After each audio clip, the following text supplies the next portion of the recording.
No, that's not it. 8-month ban. Is it? Yeah, 8-month ban for betting, and as someone who bets, gamble response. I don't bet. My friend bets. I used to bet. I don't bet anymore. I'm changed. A friend of mine bets. Gamble responsibly. Yeah. So Ivan Toney, 8-month ban, has to pay a fine, etc. I don't really want to speak about the ban. Actually, I do, but I want to speak about more gambling in football, right? Because as a person who is over the age of 18, so in a country in which gambling is legal and sports bet is a thing that is readily accessible and is kind of ingrained into the culture of Australia, right? It's always, oh, there's a game on, put a multi on, chuck a cheeky multi on, chuck $5 here, first goal scorer, or to get booked or whatever, right? Like there is always betting is so ingrained in so many in sporting culture, right? And I think 43% of betting shirts or of betting shirts, 43% of shirt sponsors are betting sponsors, right? So when there's 99% of advertising hoardings are betting sponsorships, when there's so much betting and so much gambling surrounded by the game, you need to at least acknowledge people are going to bet. Players are going to bet. Like, it happens all around sport, and obviously Ivan Toney is the main case. He had over 100 charges, right, of betting. He got an 8-month ban, some fines as well, which I don't think will hurt him that much. But you can look at the fine and say, okay, that's what it is. But surely that's not fair, because if you take a young impression, I know Ivan Toney's not young, but if you take a young impressionable people who have so many different people in their ear, good advice, bad advice, with betting sponsorships on their shirt, on their socks, on their shorts, on the advertising boardings, when they flick on the football to watch Man City versus Chelsea, it's the odds are in the bottom right hand corner, or brought to you by Sky Bet or Sportsbet or whatever, right? When there is so much betting and so much gambling involved into the game and entrenched into the game, how can you punish a footballer 8 months worth for betting? You have to at least, maybe not how can you, but you at least need to reform and change the way that you are going about things to prevent this from happening in the future. Because the way you prevent players from betting is not by banning Ivan Toney for 8 months. It's by stop putting betting everywhere. Everywhere. That's how you stop people from betting. Like, it's not rocket science, as I nearly kind of poked the lens out of the camera, trying to focus my camera again. It's not rocket science. Like, it really isn't rocket science. You need to be able to understand the main root cause of an issue. And that issue is the vast amounts of betting sponsorships and betting advertising that's around in football. That's why he's betting. Not because he has so much money, not because he's an idiot. It's because of that. It is because of that. It subconsciously affects you. And when you ban Ivan Toney for 8 months for betting, and yet you ban someone like a Luis Suarez 8 games for racism, or whatever it was, it says a lot about the priorities of big kind of the Premier League and of the FA and of big kind of sporting organisations. It says a lot. It says a lot about their kind of priorities. It does. When you need to be able to, you need to you need to have the punishment fit to the crime. The punishment needs to fit the crime. Racism is a far bigger crime than just racism is a far bigger crime than just betting on a game. Betting on a game. Is it match fixing? No, it's not. He didn't get convicted of match fixing. It was purely betting on games, right? Betting on himself or whatever it was to score, right? I don't know. So is that bad? Yeah, it is. You shouldn't bet on yourself. You shouldn't bet. If you're a professional athlete, you shouldn't bet, right? Period, cut and dry. But if you're a person, you shouldn't be racist, right? So how are we punishing gambling bigger than we're punishing racism? When gambling is far more normalized, B, legal, C, not punishable in any other realm of anything. Like, I don't get locked up for putting a 3-leg multi on Chelsea versus Man City. But, or I don't get cancelled or things like that, right? I don't get looked down upon for putting $5 on a game of football, right? So how is that deserving of a bigger punishment than X player being racist towards another player and getting 8-week ban, or a fan being racist and getting a year stadium ban, or and getting $1,000 fine or whatever it is? Like, the punishments are so far different, and it speaks volumes about the priorities and also like the way football's going. People want to say stop racism, right? People want to say stop racism. And obviously this has come about again because, of course, what's happened with Vinicius Jr. has been racially abused countless times in the last couple of weeks by Spanish league fans, and he came out and said he doesn't want to play anymore, right? Because of the racial abuse that he was getting over the weekend.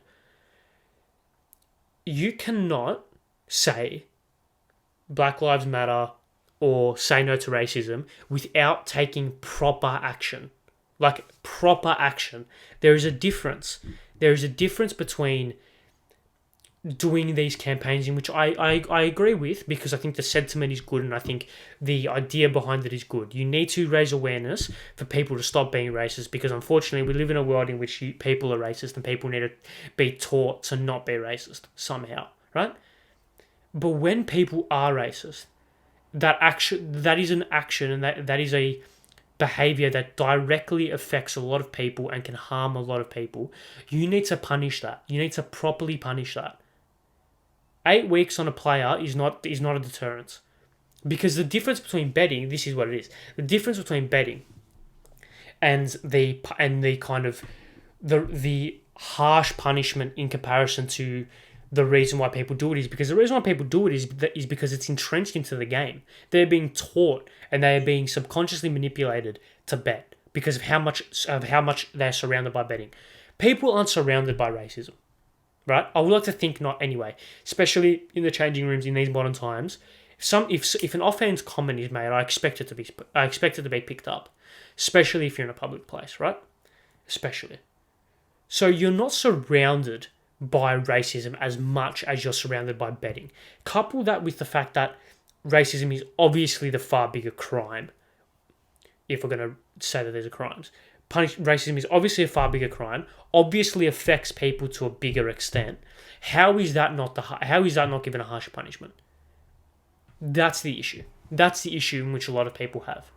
Because you can say, yeah, but this reason, and you're never going to stop racism. I agree. Racism is always going to be a thing, unfortunately, but it's a shit reality in which we live. It's always going to be a thing in one realm or another, right? But what you need to do is you need to be able to kind of identify it and stamp it out as much as possible. Or when it does occur, you need to be able to say here's a punishment, bang. Like if it's a fan, lifetime ban from the stadium, X amount of dollars fine. That's unsocial conduct or whatever it is, under whatever jurisdiction you want, and then bang, there you go.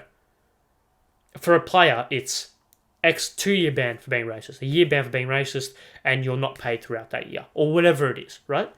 You can't just be like, oh, if you're racist, yeah, just get 8 weeks. 8 weeks for being racist, you'll be right.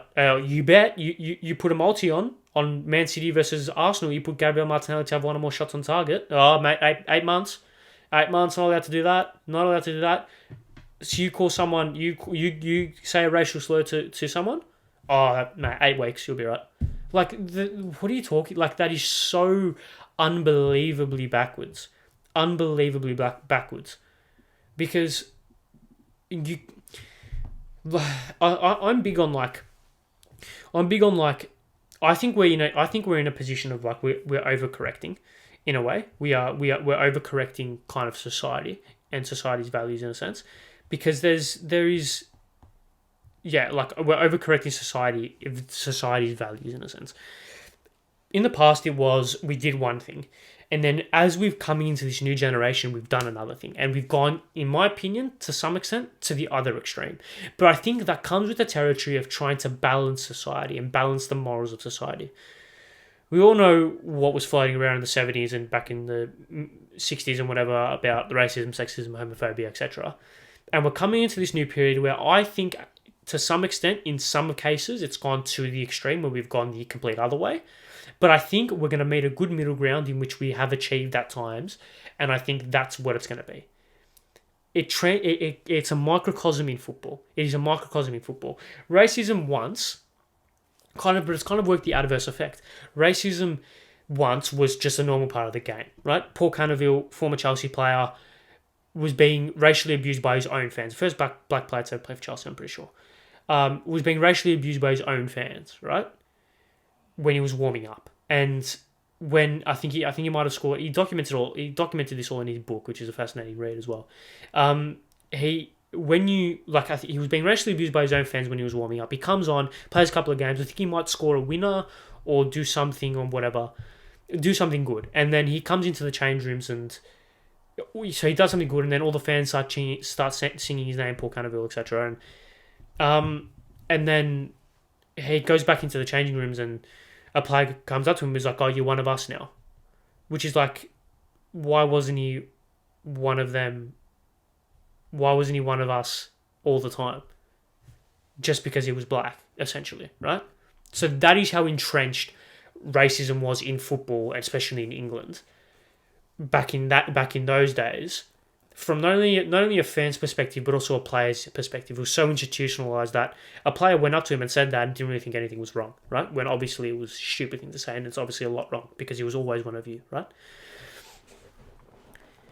Now we're getting into this period where you'd expect, if anything, it to be the other way, where the crackdown on racism is hard, like it is black and white. It is kind of probably very kind of interesting choice of words there, but it's cut and dry. This is it. You cannot do this. If you do this, it's this punishment. There you go. Bang, bang, bang, bang. People are getting suspended. People are getting lifetime bans from stadiums, whatever, right? That's what you'd expect to happen. And then slowly we'd meet into a middle ground where you give leeway because of, obviously there's no leeway in racism, but especially when it comes to people chanting stuff or people saying things, unless it's on record, you can't really prove it, right? I understand it's getting a very slippery slope, but you eventually come to a good middle ground where it's like, okay, we're in a very comfortable scenario. Racism is very, very limited and is very, very not that common, but when it does happen, it is bang, crack down hard, right? We aren't even getting to that point anymore. We are still stuck 30 years behind. And when you compare it to the response to gambling, it's a joke. It's actually a disgrace. Like it is actually a disgrace. And it once again you puts into question the morals of the FA, of people in charge. Which is like, what's the point? What is the point? Obviously, Vinny Jr. It's obviously I'm referencing from an English perspective because that's what I know, but it's obviously rife in other countries. Spain, obviously a big one. Italy as well, a big one. I mean, how many people of colour in the Italian national team? Not that many, right? So, I mean, I think like it's rife within football. But giving a player an 8-month ban for gambling when fans can be racist and chant and do monkey chants to black players and get off. Come on now. Like it's a joke. It's a joke. But I think that's all.